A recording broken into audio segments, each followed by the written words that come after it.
இன்னைக்கு திருவாரூர் சுபா சமையல் வீட்டில் கத்திரிக்காய் துவையல் இந்த தோசைக்கு சைட் டிஷ்ஷாக சாப்பிட போகிறோம். அதை எப்படி செய்யலாங்கிறத வீடியோக்குள்ளே போய் பாருங்கள்.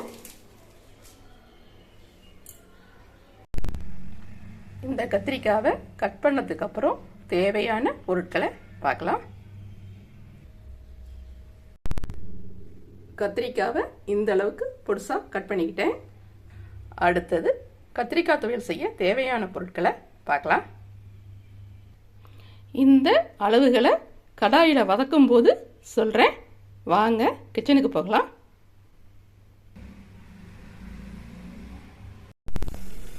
ஸ்டவ்வில் கடாய் வச்சுருக்கேன். அடுத்தது ஒரு கரண்டி எண்ணெய் போட்டுக்கலாம். மீடியம் சைஸ் கரண்டியால் சேர்த்துக்கிட்டேன். அடுத்தது 5 காஞ்ச மிளகாய் சேர்த்துக்கலாம். நல்லா பொன்னீரை வந்தோன்னே எடுத்துக்கணும். எடுத்து வச்சிடலாம். அடுத்தது 2 ஸ்பூன் அளவுக்கு கடலைப்பருப்பு, 1 ஸ்பூன் கருப்பு உளுந்து. இது நல்லா பொன்னீரை வந்தோடனே விதமல்லியை சேர்க்கணும். இந்த ஸ்டேஜில் 1 ஸ்பூன் அளவுக்கு விதமல்லி நல்லா வாசனை வந்தோடனே எடுத்து வச்சிடலாம்.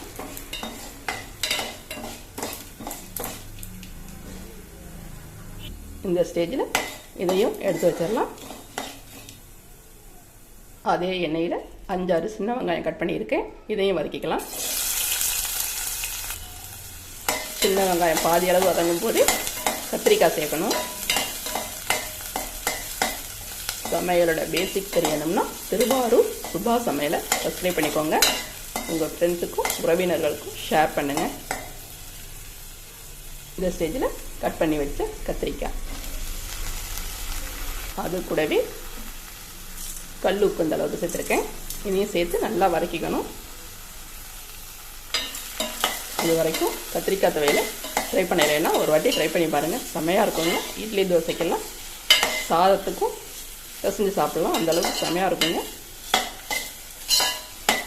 ஒரு 5 நிமிஷத்துக்கு நல்லா வதக்கணும். நல்லா மூடி போட்டு நல்லா வதக்கணுங்க. 5 நிமிஷம் ஆயிடுச்சு. அடுத்து மூடியை திறந்து பார்க்கலாம். கத்திரிக்காய் எந்த அளவுக்கு சுருங்கிருச்சுன்னு பாருங்கள். இந்த அளவுக்கு நல்லா சுருங்கி வதங்கணும். அடுத்தது அது கூட புளி சேர்த்துக்கலாம். இந்த அளவுக்கு புளியும் 1 நிமிஷம் நல்லா வதங்கணுங்க. வதங்கினதுக்கு அப்புறம் எடுத்து வச்சிடலாம். ஏற்கனவே போட்ட வீடியோவில் கத்திரிக்காவில் வறுவல் போட்டிருக்கேன், கத்திரிக்காவில் சட்னி போட்டிருக்கேன். இது துவையலுங்க. கத்திரிக்காயும் எடுத்து ஆற வச்சிடலாம்.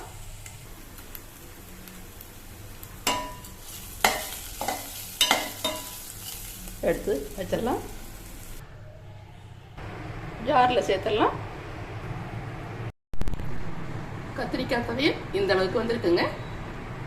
அடுத்தது கடாயை வச்சு தாளிப்பு கொடுத்துடலாம். 1 ஸ்பூன் அளவுக்கு கடுகு சேர்த்துடலாம். அடுத்தது 1/4 டீஸ்பூன் அளவுக்கு பெருங்காய பவுடர், 1 கொத்து கருவேப்பிலை